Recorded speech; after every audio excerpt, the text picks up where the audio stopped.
సామెతలు 26వ అధ్యాయము 2వ వచనం. సామెతలు 26వ అధ్యాయం 2వ వచనం. రెక్కలు కొట్టుకొనుచు తారాడుచున్న పిచ్చికయు దాటుచుండు వాన కోవెలయు దిగకుండునట్లు హేతువు లేని శాపము తగులక పోవును. ప్రార్థన. దయగల మా తండ్రి, మీ యొక్క లేఖన భాగం ధ్యానిస్తుండగా మాతో మాట్లాడండి. మీరు సిద్ధపరిచిన జీవాహారమును మాకు అందించండి. గ్రహించే మనస్సును మాకందరికీ దయచేయం. మీ లేఖన భాగముల్లోని సత్యములను గ్రహించినట్లుగా మీ ధర్మశాస్త్రమునందు ఆశ్చర్యకరమైన సంగతులు చూచినట్లుగా మా మనోనేత్రములను మీరు తెరిచి మీరే మాతో మాట్లాడమని యేసు నామమున ప్రార్థించి వేడుకొంచున్నాం తండ్రి. ఆమేన్. ఈ దినం మనం 26వ తారీఖులోనికి మనం వచ్చినాం. సో 26వ అధ్యాయంలో నుండి మనం ఒక వచనమును ధ్యానిస్తాం. 26వ అధ్యాయం 2వ వచనం మనం చదువుకున్నాం కదా. రెక్కలు కొట్టుకొనుచు తారాడుచున్న పిచ్చుకయు వానకోవెలయు దిగకుండునట్లు హేతువు లేని శాపము తగులక పోవును. సో మన జీవితంలో మనకి తెలుసు శాపము దీవెన. సో మనం శాపము అనే దానికి చాలాసార్లు మనం భయపడుతూ ఉంటాం. సో దేవుని యొక్క వాక్యంలో కూడా లోకంలోని వారు ఈ విషయాన్ని బాగుగా నమ్ముతారు కదా. ఎవరైనా మనల్ని శపించినప్పుడు మనం భయపడుతూ ఉంటాం. అలాగే మరి ఇక్కడ హేతువు లేని శాపము ఇదివరకు కూడా మనం ఒకసారి డిస్కస్ చేసాం ఆల్రెడీ. సో మరి ఒకసారి మనం దీన్ని ధ్యానిస్తూ ఉన్నాం. ఇక్కడ మనం చూస్తూ ఉంటే ఒక ప్రాముఖ్యమైన మాట, హేతువు లేని శాపము అని. అంటే హేతువు అంటే ఏంటండి? కారణము. సో కారణము లేని శాపము తగులకపోను. జనరల్ మనం డైలీ లాంగ్వేజ్లో మాట్లాడుకోవాలంటే. సో అంటే కారణం లేని శాపం తగులకపోవును అని దేవుని యొక్క వాక్యం చెప్తుందంటే దానికి మనం ఇంకా కొంచెం ఇది ఇండైరెక్ట్గా చెప్పారు. సో డైరెక్ట్గా మనం ఆలోచిస్తే హేతువు గల శాపము తగులుతుంది అని మనం తెలుసుకోవచ్చు అన్నమాట. సో కొంచెం దీన్ని వేరే లాంగ్వేజ్లో చెప్పినట్లుగా మనం చూస్తూ ఉన్నాం. సో శాపము దీవెన అని చాలాసార్లు దేవుని యొక్క వాక్యంలో కూడా మెన్షన్ చేశారు. సో మనం ద్వితీయోపదేశకాండం 28వ అధ్యాయం మనం చూసినప్పుడు కూడా అక్కడ దీవెనలు శాపములు కూడా మనం చూస్తూ ఉన్నాం. సో దేవుని యొక్క వాక్యము ఈ దీవెన గురించి శాపం గురించి కూడా చాలా రిపీటెడ్గా మనం చూస్తూ ఉంటాం. సో మనం దీవెన ఎవరమైనా మనకి ఏం కావాలని కోరుకుంటామండి? దీవెన కావాలి అని మనం ఆశిస్తూ ఉంటాం. దీవెన కొరకే మనం ప్రయాసపడుతూ ఉంటాం. కానీ శాపము అనేది కూడా ఉంది కదా. సో ఈ శాపము అనే దానికి మనం ఏ విధంగా డీల్ చేయాలి అనేది కూడా మనం కొంచెం జ్ఞాపకం చేసుకుందాం. సో 27 మనం 28 అధ్యాయంలో చూసినప్పుడు శాపము దీవెన గురించి మనం చూస్తూ ఉన్నాం. ఈ శాపము దీవెన గురించి చెప్పేటప్పుడు కూడా మరి ఇశ్రాయేలీయులు మరి కొన్ని గోత్రములు ఎక్కడ చదవాలని కూడా ఈ దీవెన వచనం ఎక్కడ చదవాలి? ద్వితీయోపదేశకాండం 27వ అధ్యాయంలో మనం చూస్తూ ఉంటే ఎవరెవరు దీవెన వచనాలు పలకాలి అనేది కూడా మనం చూస్తూ ఉన్నాం. ఈ దీవెన వచనం పలకడానికి కూడా వీళ్ళు ఎక్కడ ఉండాలి? గెరిజీము అనే కొండ మీద వీళ్ళు నిలవాలి. సో అక్కడ కొన్ని గోత్రాలు చెప్పారు. ఏ గోత్రాలు మరి దీవెన వచనాన్ని వాళ్ళు ఉచ్చరించాలి. నెక్స్ట్ మరి ఈ శాపాలు గురించి చెప్పడానికి ఎక్కడ ఉండాలటండి? 13వ వచనంలో యాబాలు కొండ మీద నిలవాలి. సో దీవెన వచనమేమో గెరిజీము కొండ మీద చెప్పాలి. శాప వచనములేమో యాబాలు కొండ మీద చెప్పాలి. సో వీటి గురించి ఇంతగా మరి క్లియర్గా దేవుని యొక్క వాక్యంలో మనం చూస్తూ ఉన్నాం. సో ఎలా వస్తుంది శాపము అనేది కూడా? శాపము అంటే మనం జనరల్గా ఏమనుకుంటాం, ఎవరో మన గురించి రాంగ్గా స్పెల్ చేస్తూ ఉంటారు, శపిస్తూ ఉంటారు, నెగిటివ్ వర్డ్స్ ఉపయోగిస్తారు. సో దానివల్ల మనకి శాపం వచ్చేస్తుంది అని ఒక రాంగ్ కాన్సెప్ట్లో మనం ఉంటాం కదా. సో శాపం అంటే ఎవరైనా మనము వాళ్ళు నువ్వు అలాగైపోతావు ఇలాగైపోతావు అని అన్నప్పుడు ఆ మాటలకి మనం భయపడుతూ ఉంటాం. అదే శాపం అని మనం అనుకుంటూ ఉంటాం. కానీ దేవుని యొక్క వాక్యం ఏం చెప్తుందంటే, శాపము అనేది రావడానికి చాలా సోర్సెస్ ఉన్నాయన్నమాట. అంటే మనం కొన్ని చేయకపోవడం వల్ల, కొన్ని సరిగా చేయకపోవడం వల్ల మనకేమొస్తుందట, శాపం వస్తుంది అని దేవుని యొక్క వాక్యం తెలియజేస్తుంది. యెషయా గ్రంథంలో కూడా మనకు తెలుసు, యెహోవా కార్యమును అశ్రద్ధగా చేయవాడు శాపగ్రస్తుడు అని కూడా మనం చూస్తూ ఉన్నాం. సో శాపం రావడానికి చాలా సోర్సెస్ ఉన్నాయి. దానికి మెనీ టైమ్స్ మనం అవుట్ ఆఫ్ 10లో 9 మనమే రీజన్ అవుతాం. అంటే మనం ఇండియోలో అంటే మనం ఏం చేయాలో అవి మనం చేయకపోవడం. సో అలాగే ఏమి మనము చేయకూడదో వాటిని చేయడం వలన మనం ఏం చేస్తూ ఉంటాం, ఏదర్ దీవెనన్నా మనం ఆహ్వానిస్తాము, లేదంటే శాపాన్నన్నా మనం ఆహ్వానిస్తూ ఉంటాం. సో మెనీ టైమ్స్ మనమే రెస్పాన్సిబుల్. సో అది మనం ఎలా రెస్పాన్సిబుల్ అవుతామనేది కూడా దేవుని యొక్క వాక్యం తెలియజేస్తుందండి. ఇక్కడ మనం చూస్తూ ఉంటే ద్వితీయోపదేశకాండం 27వ అధ్యాయంలో 14వ వచనం నుండి మనం చూస్తూ ఉంటే ఇక్కడ చాలా విషయాలు ఉన్నాయి కదా. అవి మనం ఏం చేయకూడదు.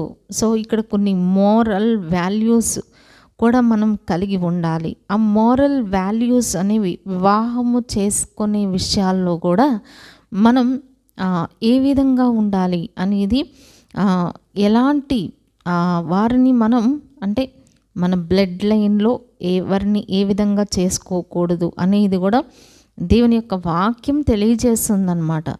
సో అలా చేయడం వలన ఏమవుతుందట, అది శాపమునకు మూలమవుతుంది, సోర్స్ అవుతుందన్నమాట.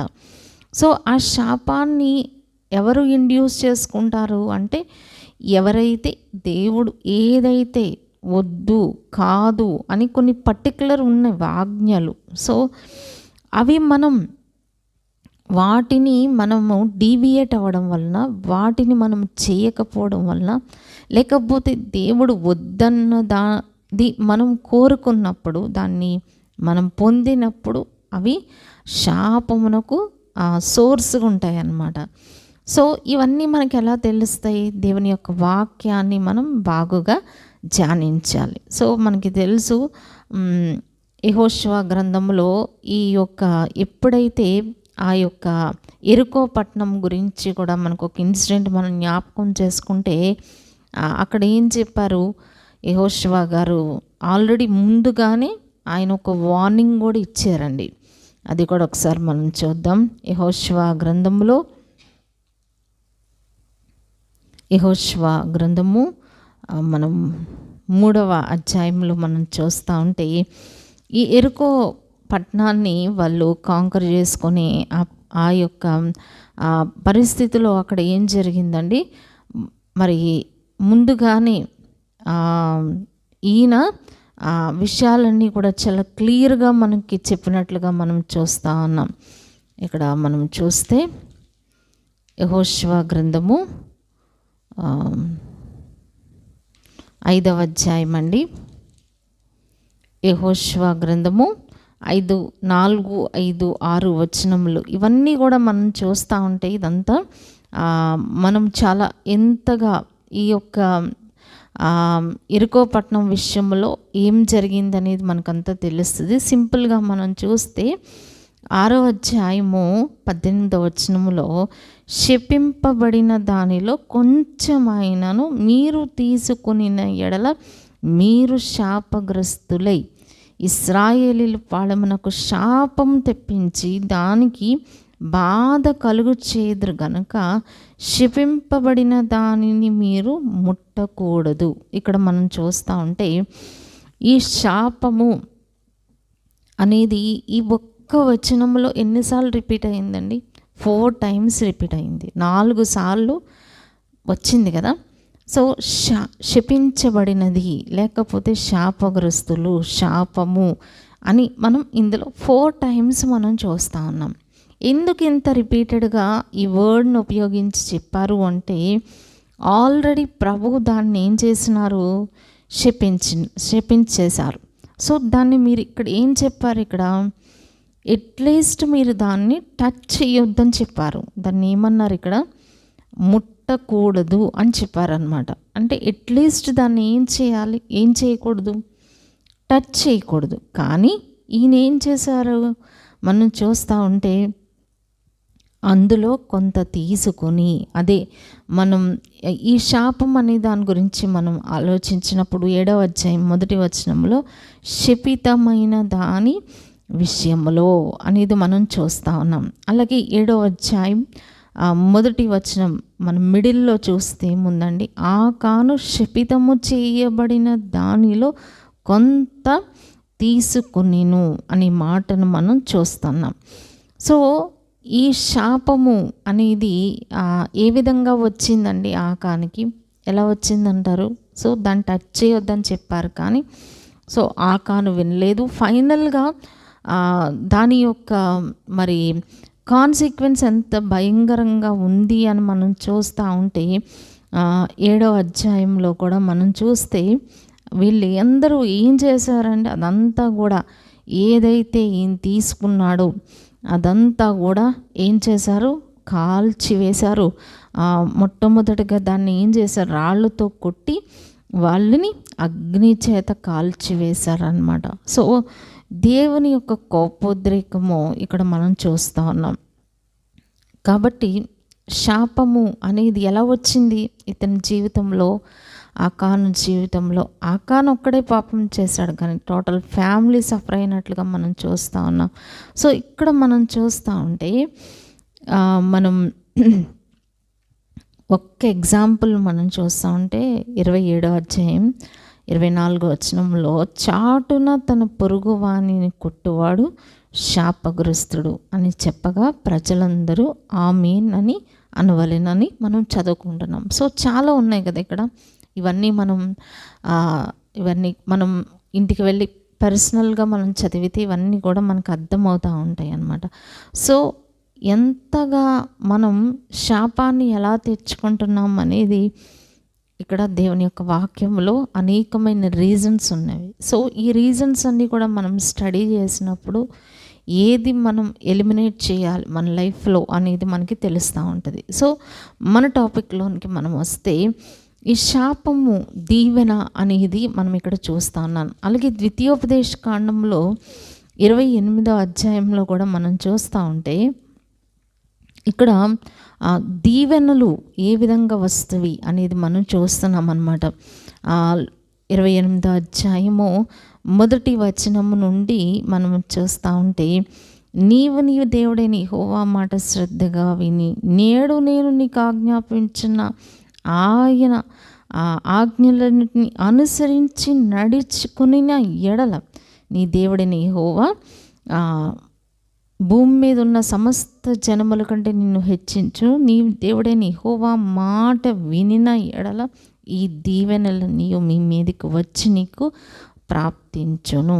సో దీవెన యొక్క సోర్స్ ఏంటండి, దేవుని యొక్క మాట వినాలి. ఆయన ఏదైతే చెప్తున్నారో దాన్ని మనం చేసినప్పుడు మనకి దీవెన కలుగుతుంది అని దేవుని యొక్క వాక్యం తెలియజేస్తుంది.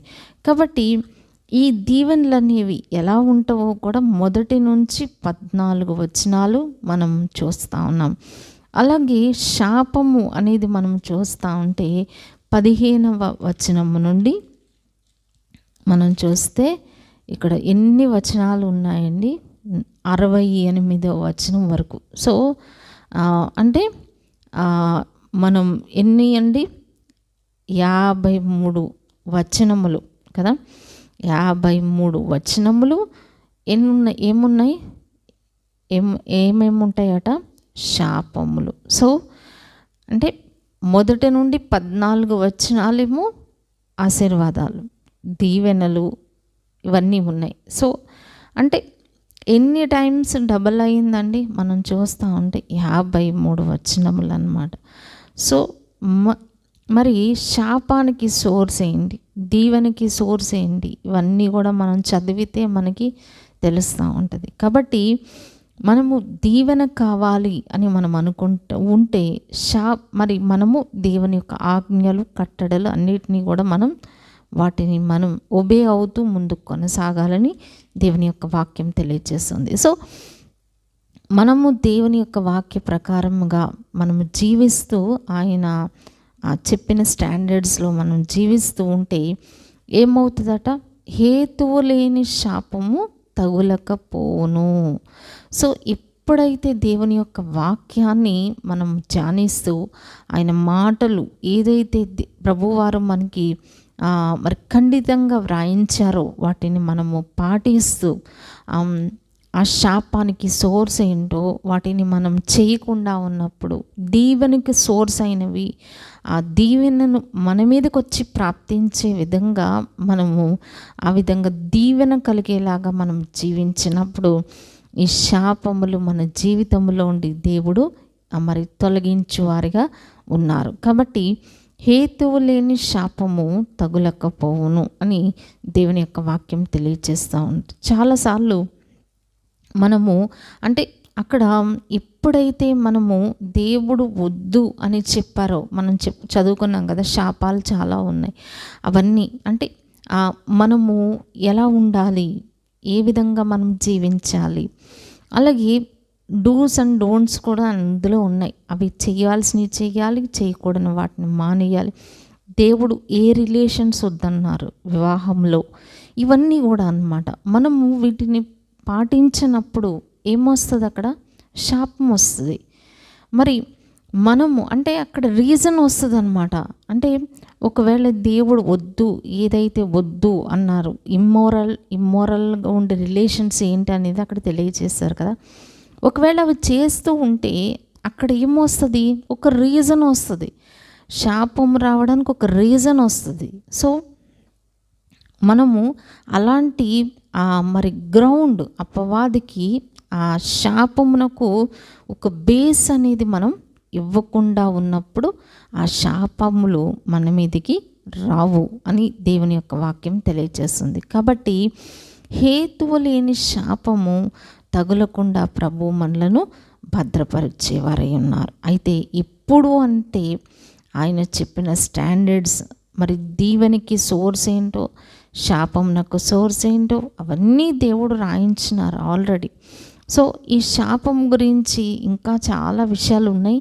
కానీ మనకి ప్రాముఖ్యంగా మనకి తెలుసు, సంఖ్యాకాండంలో ఆ శాపమును దేవుడు ఏం చేసినారట, దీవెనగా మార్చినారు. ఒకవేళ ఆల్రెడీ మనం శాపము పొంది ఉన్నాము మన జీవితాల్లో అని మనం అనుకుంటున్నట్లయితే, మనం ఏ ఏరియాస్లో దేవునికి అవిధేయులుగా ఉన్నామో ఆ విషయాలన్నీ ప్రభు దగ్గర ఒప్పుకొని సరిచేసుకున్నప్పుడు మరి ఆ శాపమును కూడా దేవుడు ఏం చేస్తారట, దీవెనగా మరి మార్చివేస్తారు. అందుకని ఇక్కడ మనం చూస్తూ ఉంటే సంఖ్యాకాండం 23వ అధ్యాయము 8వ వచనం, బిలాము గురించి మనకు తెలుసు కదా.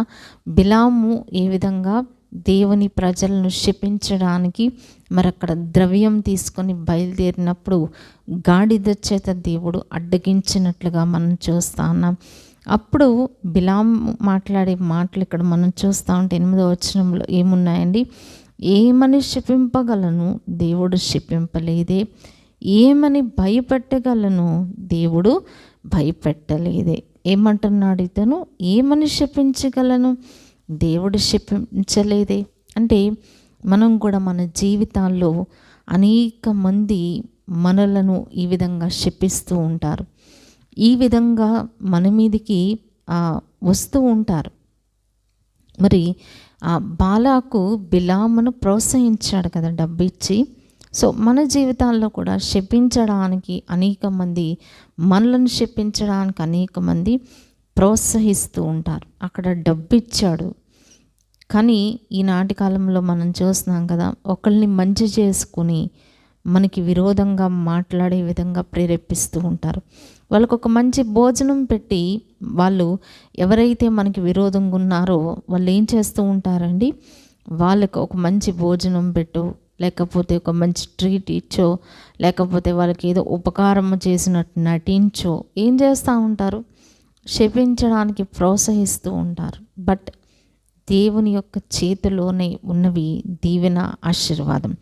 మన క్రియల్లో, రెండవదిగా మన క్రియల్లోనే ఉంది. ఏదన్నా మనం ఆ సోర్స్, మనం ఏది ఆహ్వానిస్తున్నాం, దీవెననిచ్చే ఆ క్రియలు మనం చేస్తున్నామా, లేకపోతే శాపంనొచ్చే విధంగా మనం క్రియలు ఉన్నవా, అది మన చేతిలోనే ఉంది. దేవుని చేతిలో ఉంది, సెకండ్గా మన చేతిలో ఉంది.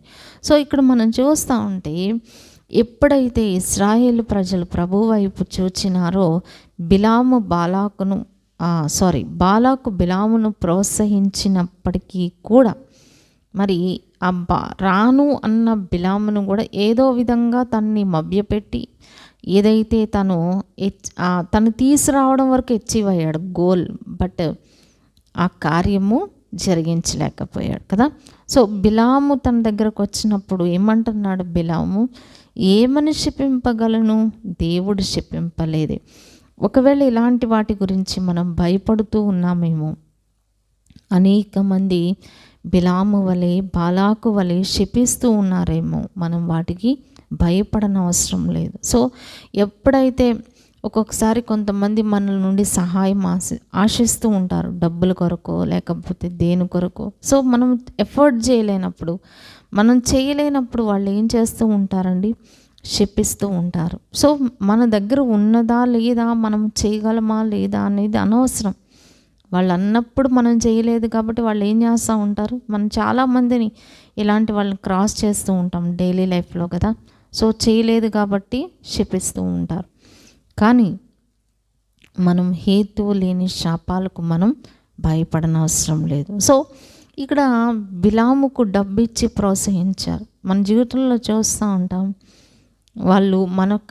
వాళ్ళకు అనుకూలంగా మనం లేనప్పుడు, వాళ్ళు అనుకున్న విధంగా మనం ఉండనప్పుడు ఏం చేస్తూ ఉంటారు? రకరకాలుగా వాళ్ళు ఇతరులను రకరకాల ఇచ్చి ఏం చేస్తూ ఉంటారు?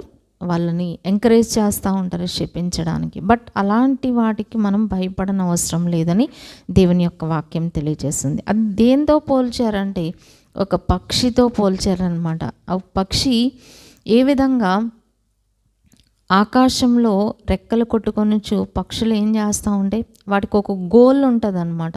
సో పైకి వెళ్ళిన తర్వాత సడన్గా ఏం కిందకి దిగిపోవు. సో ఎక్కడికి వెళ్ళాలి, ఎక్కడ ఉండాలి అనేది వాటికి ఒక ఐడియా ఉంటుందన్నమాట. అందుకే సీజన్స్ మారినప్పుడు కూడా పక్షులు ఏం చేస్తూ ఉంటాయండి, ఎన్నో వందల కిలోమీటర్లు ప్రయాణం చేసి అవి గాల్లో ఎగిరొస్తూ ఉంటాయి అన్నమాట. సో వాటికి ఒక గోల్ ఉంటుంది, ఒక క్లారిటీ ఉంటుంది అన్నమాట.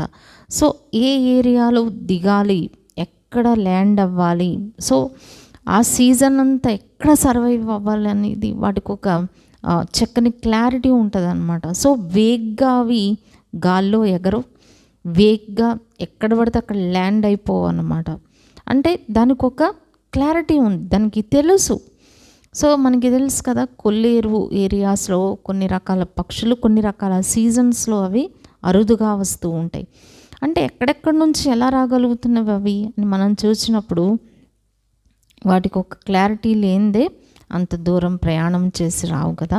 అలాగే ఆ పక్షులు ఏ విధంగా మధ్యలో ల్యాండ్ అయిపోవో, అలాగే ఆ హేతువు లేని శాపాలు కూడా అలాగూ వెళ్ళిపోతూ ఉంటాయి. కానీ అవి మన జీవితంలో మనకి ఆ లీగల్ గ్రౌండ్ లేనప్పుడు అవి మన మీద అటాక్ చేయలేవు అనే విషయాన్ని ఇక్కడ భక్తుడు తెలియజేస్తూ ఉన్నారు. కాబట్టి శాపానికి సోర్స్గా ఉండేవి మనం తెచ్చుకుంటున్నామా, దీవెనకు సోర్స్గా ఉండేవి మనం చేస్తూ ఉన్నామా, మన క్రియలు మనల్ని మనం పరీక్షించుకుంటూ, మరి ఒకవేళ హేతువు లేని శాపములు ఎవరైనా మన జీవితంలో వాటిని చేస్తూ ఉన్నట్టయితే వాటిని మరి ఉచ్చరిస్తూ ఉన్నా కానీ మనం భయపడక్కర్లేదు.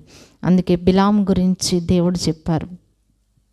బిలాం అంటున్నాడు కదా, ఏమని శపింపగలను, దేవుడు శపించలేదే. సో అంటే ఫైనల్గా సోర్స్ అనేది ఆయన కాబట్టి మనం భయపడక్కర్లేదు. ఏమని భయపెట్టగలను, దేవుడు భయపెట్టలేదే అంటూ ఉన్నాడనమాట. అంత ప్రయాసపడి బిలామును పిలిచిన, అంటే బిలాము చేతిలో ఉంది అనుకుంటున్నాడు. బట్ మనము టోటల్ కంట్రోల్ అనేది దేవుని చేతిలో ఉందని మనం గ్రహించాలి. సో ఇలాంటి వాటికి మనం భయపడన అవసరం లేదు. దేవుని పైన మనం ఆనుకోవాలి. మొట్టమొదటిగా దేవుని పైన, రెండవది మన క్రియలను మనం సరి చేసుకున్నట్లయితే దేవుడు మనల్ని సమృద్ధిగా దీవించేవారుగా ఉన్నారు. అంతేకాదు ఇలాంటి శాపములన్నిటి నుంచి ప్రభు మనలను తప్పించేవారిగా ఉన్నారు. ప్రభు అట్టి కృపలు మనందరకు సమృద్ధిగా దయచేయును గాక. ఆమేన్.